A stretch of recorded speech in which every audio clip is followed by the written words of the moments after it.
Assalamualaikum warahmatullahi wabarakatuh. Selamat datang kembali di channel YouTube Resensi Institute. Buku yang akan saya resensi kali ini berjudul Bimbingan Islam untuk Generasi Milenial Part 4 yang memiliki 3 sub pembahasan dan masing-masing juga memiliki pelajaran yang akan dibahas. Oke, langsung saja kita menuju pada tahapan pertama, yaitu pemikiran dan hati. Bagaimana kalian melihat alam semesta ini? Dari manakah kalian berasal dan hendak pergi kemana?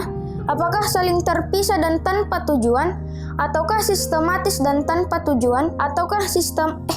Ataukah sistematis dan punya tujuan? Apakah kedudukan manusia di dunia ini? Nasib apa yang telah menanti manusia? Dan kamu, di mana posisimu di dunia luas ini dan sedang menuju arah mana? Pelajaran 1. Perwujudan hikmah dan keberaturan.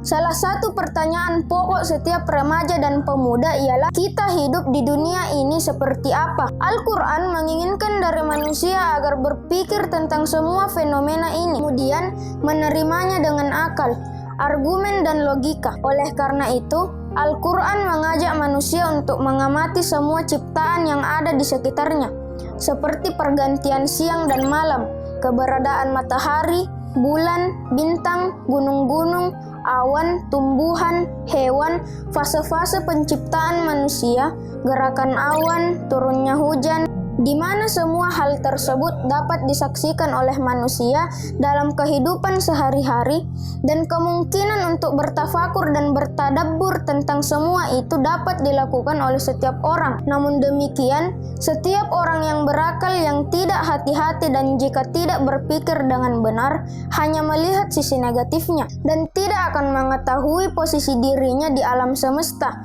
Sa'di sang penyair berkata, semua lukisan yang menakjubkan ini ada pada pintu dan dinding, maka setiap orang yang tidak berpikir, lukisan itu ada pada dinding. Pelajaran 2. Bersama kafilah alam semesta.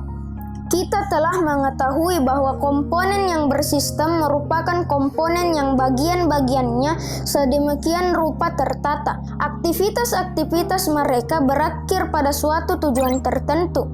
Dan kita telah mengetahui bahwa karakter asli komponen seperti ini itu memiliki tujuan. Sekarang jika kita mengamati lebih dalam kepada komponen-komponen sekitar diri kita, kita dapat memahami bahwa setiap dari mereka terbentuk dari sistem-sistem yang lebih kecil. Dan sistem-sistem kecil tersebut memiliki tujuan dan target khusus bagi dirinya. Bahkan kadangkala sistem-sistem kecil tersebut pun terbentuk dari sistem-sistem yang lebih kecil lagi. Pandangan mendalam ini akan menyampaikan kita pada sistem-sistem yang lebih mendalam lagi, yang membentuk sebuah sistem dengan cantik dan sempurna, yang berakhir pada tujuan yang satu, tanpa munculnya ketidakberaturan dan kerusakan di antara mereka. Dengan demikian, sistem yang ada ini dimulai dari sistem yang kecil, kemudian sampai pada sistem yang besar dan lebih besar lagi, dan berakhir pada suatu sistem yang umum dan besar,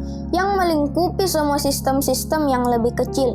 Tahapan kedua, istiqomah dan konsistensi dalam tekad. Pelajaran 3. Bersandar dan bertawakal kepada Allah. Tawakal kepada Allah Subhanahu wa Ta'ala artinya bersandar kepada Allah Subhanahu wa Ta'ala dan menyerahkan hasil semua usaha kepadanya. Orang yang bertawakal kepada Allah Subhanahu wa Ta'ala akan menemukan tempat bersandar yang meyakinkan. Di samping ia menjalankan tugas-tugasnya, ia pun menyerahkan semua urusannya kepada Allah Subhanahu wa Ta'ala. Ia meyakini bahwa dalam menjalankan tugasnya, hasil apapun yang ia dapatkan itu akan bermaslahat baginya, meskipun ia tidak mengetahui kemaslahatan tersebut, karena Allah Subhanahu wa Ta'ala yang maha bijak yang telah mengatur alam dengan sistem lebih penyayang kepada kita dibandingkan yang lainnya. Bersandar dan bertawakal kepada Allah Subhanahu wa Ta'ala akan memberikan ketenangan kepada manusia serta memberikan harapan kepada masa depan. Tahapan ketiga, perjalanan. Pelajaran 4. Mencintai Allah. Apabila cinta manusia terhadap hal-hal yang terbatas ini ditingkatkan lebih tinggi lagi dan di hatinya disematkan cinta kepada sumber kesempurnaan dan keindahan, maka cinta ini akan merubah kehidupannya melebihi sebelumnya. Beginilah perjalanan para pecinta Allah Subhanahu wa Ta'ala. Orang yang beriman kepada Allah Subhanahu wa Ta'ala dan menempatkan cinta kepadanya dalam hatinya, seukuran keimanannya ia akan mencapai puncak. Karena itu, cintanya makin mendalam dan bertambah. Ia akan merasa kehidupan yang baru, rasa rindu dan rasa bahagia akan menguasai dirinya. Cinta kepada Allah Subhanahu wa Ta'ala akan menghilangkan rasa sedih, cemberut, rasa takut, dan jiwa penakut. Sebaliknya akan memberikan semangat, penuh harapan, jiwa energik, keberanian, dan kekuatan. Cinta akan merubah rasa berat dan malas menjadi ringan tangan dan rajin. Orang pelit menjadi dermawan, orang yang tidak sabar menjadi penyabar dan tangguh.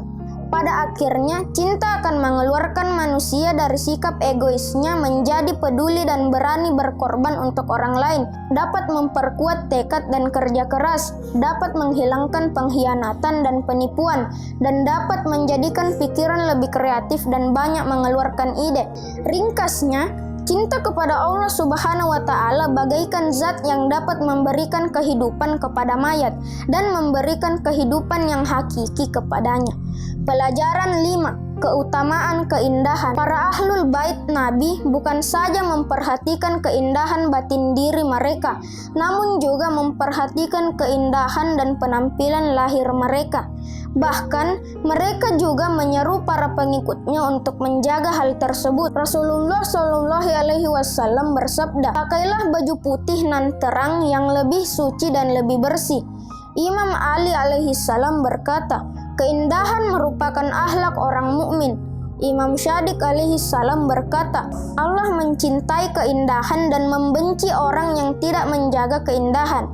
Juga beliau dalam hadis lain berkata, "Salat 2 rakaat yang didirikan dengan memakai minyak wangi itu lebih baik daripada salat 70 rakaat yang didirikan tanpa memakai minyak wangi." Ketika Rasulullah Shallallahu Alaihi Wasallam akan menemui seseorang, maka beliau akan bercermin kemudian menyisir dan merapikan rambutnya. Kemudian beliau bersabda, "Allah Subhanahu wa Ta'ala menyukai seorang hamba yang jika akan menemui temannya, maka ia akan merapikan penampilannya." Pola hidup Rasulullah Shallallahu Alaihi Wasallam dan para imam alaihi salam seperti ini menyebabkan pada satu masa kaum muslimin menjadi umat yang paling bersih dan rapi dalam penampilan sehingga menjadi teladan bagi umat dan bangsa lainnya. Keindahan dan menjaga penampilan tidak hanya pada saat akan tampil di hadapan masyarakat dan berinteraksi dengan mereka saja, namun saat berada di tengah keluarga pun, dan yang paling penting pada saat beribadah. Menggunakan minyak wangi, menyisir rambut, mengenakan pakaian putih,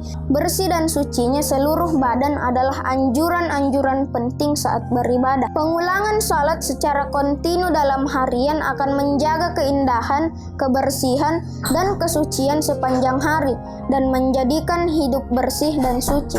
Ada pertanyaan?